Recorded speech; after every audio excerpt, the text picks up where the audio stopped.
If you are waiting for your spouse to soften before you soften, if you are waiting for them to apologize before you take ownership, if you are waiting for them to communicate better before you stop reacting, if you are waiting for them to choose the marriage before you decide who you want to be inside of it, I want to tell you something that may be hard to hear. You may be waiting yourself right into more pain because your marriage does not begin to change the moment your spouse finally goes first. It begins to change the moment you stop making their behavior the reason you abandon your own values. And today we're going to talk about how to stop waiting, how to take your power back, and how to become steady even when your spouse is not.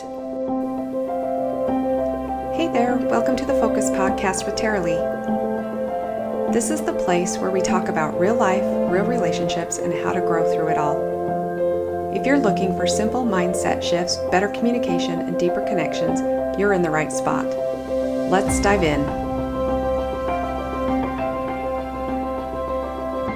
Welcome to the Focus Podcast with Taralee. I'm Taralee Eddington, and this is where we talk about marriage, emotional safety, communication, crisis, and how to show up with more clarity and strength in the relationships that matter most. And today's episode is for the person who feels like they're the only one trying, the person who is exhausted from initiating every conversation, the person who keeps thinking, when are they going to care? When are they going to get it? When are they going to take accountability?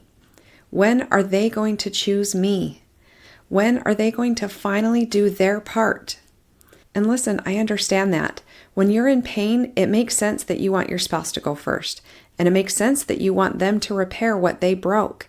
And it makes sense that you want them to soften, apologize, communicate, reassure, or show you that they are serious.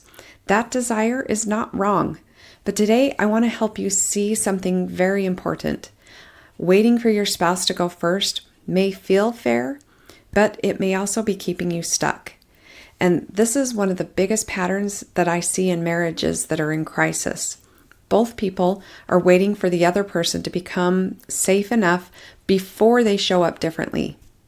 One person is waiting for more tenderness, the other is waiting for less pressure. One is waiting for accountability, the other is waiting to stop feeling attacked. One person is waiting for closeness, the other is waiting for breathing room.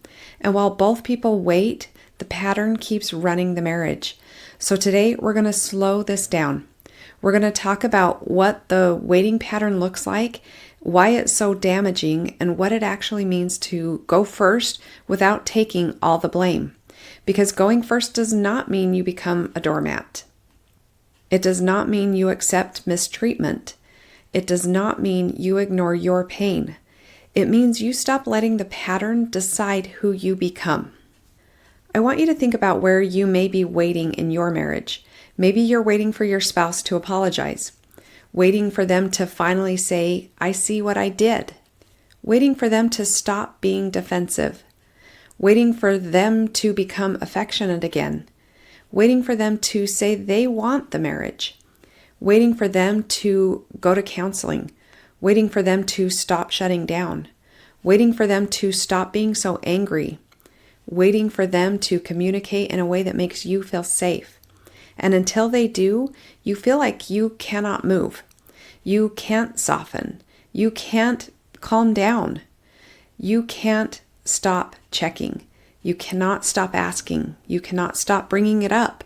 You cannot stop trying to get clarity. Because in your mind, your peace is on the other side of their change. And that is where things get dangerous. Because the moment your peace depends entirely on your spouse changing, you have handed them your power. Now their mood determines your mood. Their tone determines your response. Their distance determines your panic. Their silence determines your story. Their uncertainty determines your stability. And this is exhausting. I see this with clients all the time. They say things like, I was doing so well, but then she was cold again. I felt grounded, but then he didn't text back. I thought that we had a good conversation, but then she pulled away. I was hopeful, but then he acted like nothing changed. And I always want to lovingly ask, who is holding the remote control to your emotional life right now? Because if your spouse's every move determines who you become, then you are not leading yourself. You are reacting. Reacting is very different from repairing. Reacting is very different from leading. Now, I'm not saying their behavior does not matter. Of course it matters. If your spouse is cold, distant, critical, unfaithful, dishonest, or emotionally unavailable, that matters. And I'm not asking you to pretend that it does not hurt. What I am saying is this: their behavior may explain your pain, but it does not have control over your next move. That is where your power begins. Waiting for your spouse to go first feels reasonable because in many cases you have been hurt. Maybe they betrayed trust. Maybe they asked for space. Maybe they said they're not sure they love you. Maybe they have been angry for years. Maybe they criticize everything you do. Maybe they shut down every time you try to talk. Maybe they have not been emotionally present for a long time. So when someone says, "What part are you playing in this?" it can feel offensive. It can feel like blame. It can feel like, "Are you saying this is my fault?" And I want to be so clear. That is not what I'm saying. There's a difference between fault and responsibility. Fault asks, who caused this? Responsibility asks, what can I do now? And those are very different questions.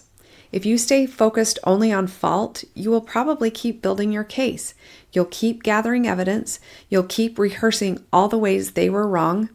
You will keep proving why you are justified in your hurt. And you may be right, but being right does not always create repair. Sometimes being right keeps you stuck because you can be completely right about what they did and still be participating in a pattern that's making everything worse. You can be right that they shut down and still notice that your panic makes them shut down even more. You can be right that they avoid and still notice that your pressure makes the relationship feel unsafe. You can be right that they have not taken enough accountability and still notice that your resentment is turning you into somebody you do not want to be. You can be right and still be stuck. That is why I want you to move from the question, who is more wrong, to the question, what is my next wise move? That is a much more powerful question. Now, this is the part that I really want you to hear. Going first does not mean taking all the blame. It does not mean saying everything is my fault. It does not mean excusing betrayal, cruelty, addiction, abuse, dishonesty, or ongoing destructive behavior. It does not mean staying in something unsafe. Going first means you take responsibility for your side of the pattern. That's it. It means you say, I am responsible for how I communicate. I am responsible for how I regulate my fear. I am responsible for the pressure I bring into the room. I am responsible for whether I listen or defend. I am responsible for the meaning that I attach to their behavior. I am responsible for whether I act from my values or from my panic. That's not blame, that is power. Because when you can see your part clearly, you have something to work with. If the whole problem is your spouse, then your only option is to wait. Wait for them to change. Wait for them to apologize. Wait for them to wake up. Wait for them to become someone different.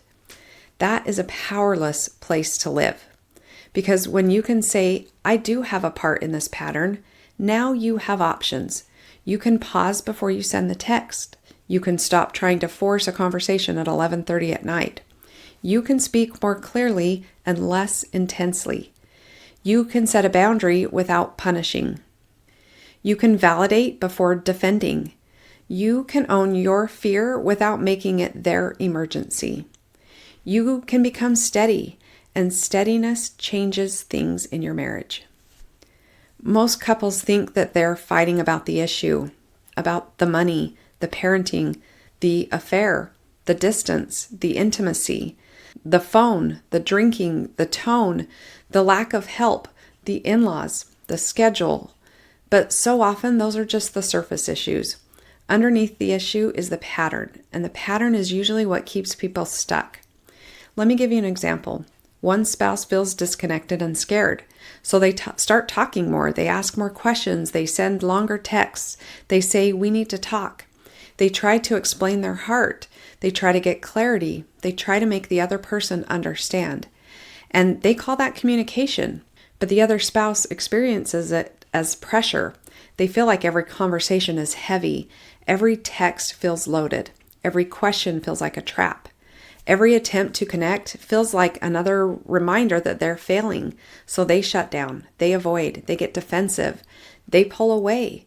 Now, the first spouse feels even more scared, so they push harder, and the other spouse pulls away more, and this becomes the cycle: pursue, withdraw, pressure, defend, chase, avoid, panic, shut down, and both feel like the victim.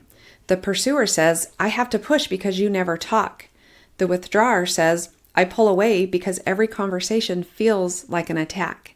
And both are telling the truth from inside their own nervous system. This is why going first matters, because someone has to interrupt the pattern. Someone has to say, "I am not going to keep doing my part of this dance." Not because the other person deserves all the grace, but because the pattern is destroying the relationship. Let me give you some examples of what going first might sound like. It might sound like, "I realize I've been bringing up a lot of urgency into our conversations. I'm scared, but I don't want my fear to keep coming out as pressure." That is going first. Or, "I do want to talk about what happened, but I want us to do it in a way that does not make things worse. Can we choose a time where we are both more regulated?" That is going first. Or, "I have been so focused on what you are not doing that I have not looked at how I am showing up. I want that to change." That is going first. Or this, "I'm not okay with everything that has happened and I still want to take ownership of my side." That is going first. Notice what is not happening there. You're not begging, you're not chasing, you're not saying, "Please love me." You're not saying, "Everything is my fault." You are not letting them off the hook. You are simply stepping out of the old pattern.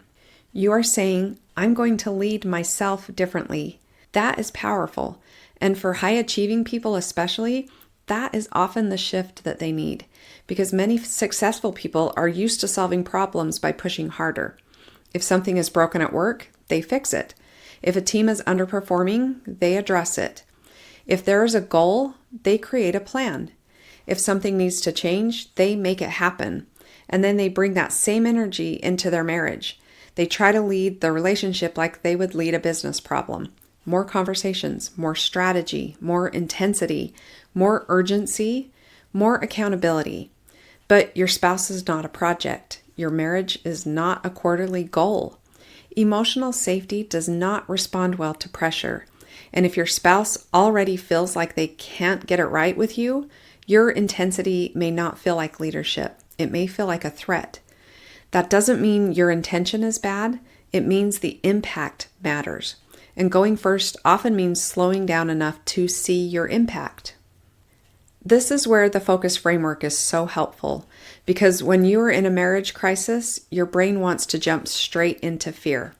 It wants to interrupt everything. It wants to predict the future. It wants to protect you. And it wants to build a story so quickly so you can feel prepared. But most of those stories don't create calm. They create reactivity. So we slow it down with focus. F is for facts first. What actually happened? Not what it means, not what you're afraid it means, not what you think they're thinking, not what your friend said it probably means, just the facts. She did not respond to my text for 5 hours. That's a fact. She's done with me and does not care about our marriage. That is a story. He said he needs space. That's a fact. He is definitely planning to leave is a story. They were quiet at dinner. That is a fact. They hate being around me is a story. When you separate facts from stories, you begin to calm the panic. O is to own your thoughts. What are you telling yourself about the fact? Because your thought is what's creating so much of your feeling. If the fact is she has been distant today and the thought is I'm losing her, of course you will panic. If the fact is he does not want to talk tonight and the thought is he never cared, of course you will feel hopeless. Owning your thoughts does not mean pretending things are fine. It means recognizing that the story in your mind is shaping your next move. C is to choose your feelings. This does not mean you force yourself to feel happy. It means you ask yourself, what feeling do I want to act from? Do I want to act from panic? Do I want to act from resentment? Do I want to act from desperation? Or do I want to act from courage, from steadiness, from compassion, from clarity? You may not be able to choose your first emotional wave, but you can choose whether you obey it. You is to understand your actions. What do I do when I feel this way? When I feel scared, do I text too much? When I feel rejected, do I get cold? When I feel powerless, do I criticize? When I feel unseen, do I over-explain? When I feel ashamed, do I defend? This is where you start seeing your part in the pattern. Not to shame you, but to free yourself. S is to shape your results. What is the result of how I am showing up? Does this create more safety or less? Does this invite connection or create pressure? Does this help my spouse open or does it make them guard? Does this help me respect myself or do I end up regretting how I acted? This is how you stop waiting for your spouse to go first. You start leading yourself through the pattern. Let me give you an example. I worked with someone who was terrified his wife was leaving. She had asked for space. She was distant. She did not want long conversations. She was tired, and every time she pulled away, he panicked. So he would text, then text again, and then send an apology, then send a clarification, then ask if they could talk. Then he would try to explain what he meant, and in his mind, he was trying to repair. But in her nervous system, it felt like pressure. It felt like she couldn't breathe. It felt like he needed her to reassure him before she even had space to understand what she felt. So she pulled away more. And the more she pulled away, the more he felt abandoned. And the more abandoned he felt, he tried harder. That was the pattern. So we worked on one simple question. What would it look like to become safe to her fear instead of reactive to your own?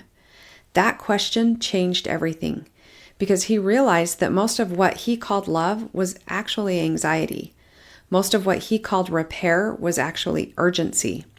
Most of what he called communication was actually him trying to get relief. And when he saw that, he stopped waiting for her to reassure him first. He started going first. He gave her space without punishing her for needing it. He kept his messages shorter and he stopped trying to solve the marriage through text. He learned to calm his body before responding.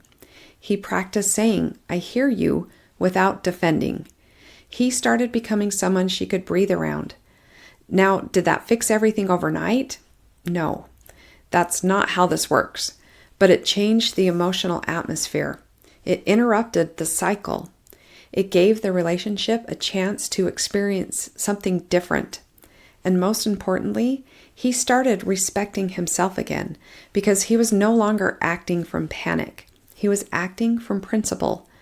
That is what I want for you.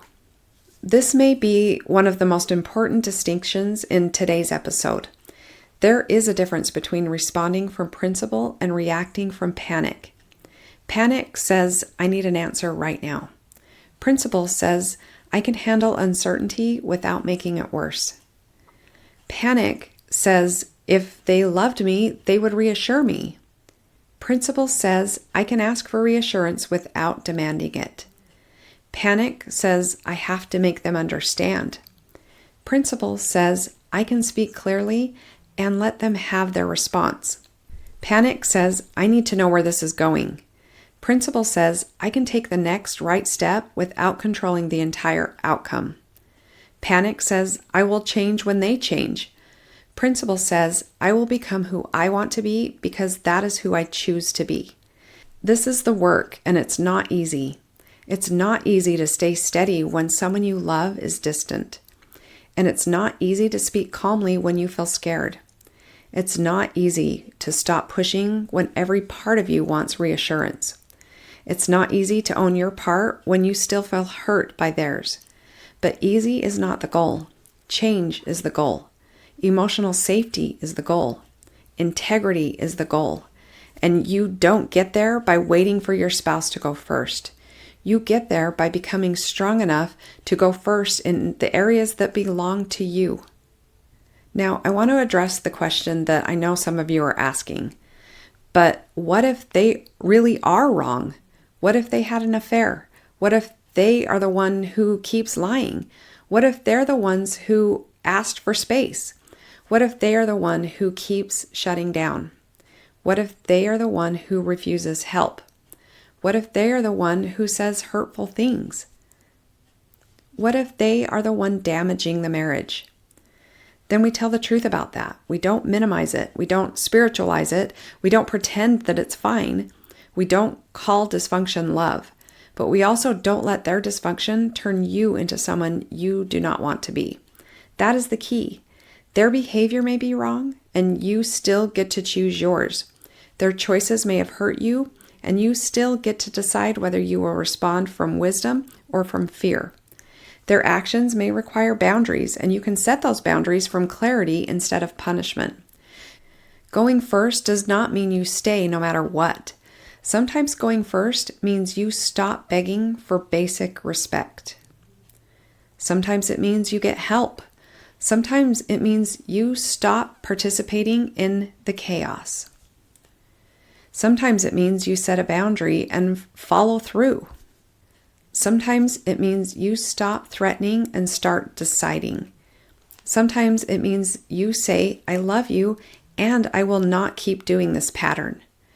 That is also going first. Going first is not always soft. Sometimes it's very strong, but it is clean strength, not reactive strength, not punishing strength, not fear dressed up as control. Clean strength says, this is who I am going to be. This is what I will participate in. This is what I will no longer contribute to. This is what I'm willing to work on. This is what I need in order to continue. That is very different from you need to change so I can be okay. So this is what I want you to do this week. I want you to ask yourself 5 questions. Question 1, where am I waiting for my spouse to go first? Be honest here. Am I waiting for them to apologize? Am I waiting for them to soften? Am I waiting for them to communicate? Waiting for them to choose me? Waiting for them to stop being angry? Waiting for them to make me feel safe? Question 2, how do I act while I am waiting? Do I pressure? Do I withdraw? Do I criticize? Do I over-explain? Do I shut down? Do I send long texts? Do I monitor every little change? Do I make myself sick trying to read their mind? Question 3, what part of this pattern belongs to me? Not all of it, just my part. What is my contribution? What do I do that makes this cycle more intense? Question 4, who do I want to be while this is hard? Not when it's easy, not when they are kind, not when they finally understand. Who do I want to be right now while it is still uncertain? Question 5, what is one grounded move I can make this week? One move, not 20, just one. Maybe it's pausing before responding. Maybe it's not sending the second text. Maybe it's apologizing without adding a defense. Maybe it's asking, do you have capacity to talk about something important? Instead of launching into the conversation. Maybe it's getting support. Maybe it's booking a call because you know you cannot keep living like this. The goal is not perfection. The goal is interruption. Interrupt that old pattern. That is how change begins. If this episode is hitting something in you, I want you to pay attention to that because there's a reason. You may be realizing that you have been waiting for your spouse to change, waiting for them to care, waiting for them to soften, waiting for them to make the first move, waiting for the marriage to feel safe before you become safe. And I want you to know this: you do not have to wait to begin changing the pattern. You can start with you. Not because this is all your fault, not because your spouse does not have work to do, but because you are the only person you can lead. This is exactly what I help people do inside my coaching programs. I help you slow the panic, separate facts from stories, see the pattern clearly, take ownership without taking all the blame, rebuild emotional safety, communicate from strength instead of fear, and make wise decisions about your marriage from a grounded place. Because when your marriage is in crisis, generic advice is usually not enough. You don't just need someone to tell you to communicate better. You need someone to help you understand why your communication is not landing. You don't just need someone to tell you to be patient. You need someone to help you become steady while you are scared.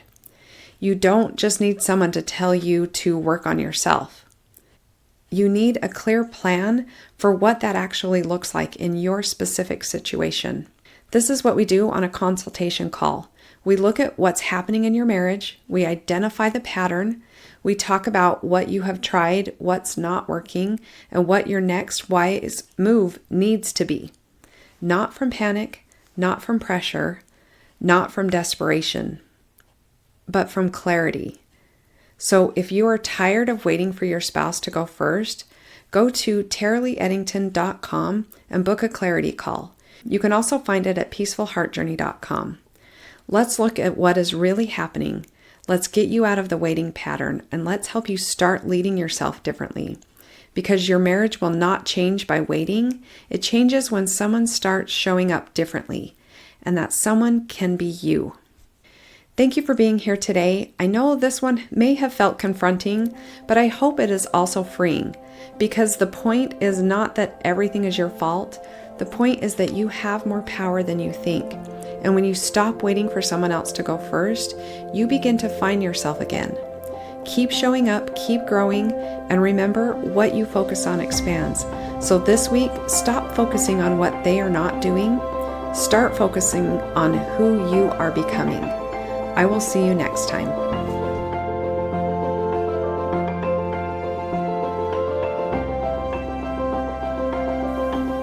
Thanks for hanging out with me today on the Focus Podcast. If something stood out or helped you in some way, feel free to share it or leave a quick review. It means a lot. Keep showing up, keep growing, and I'll catch you in the next episode.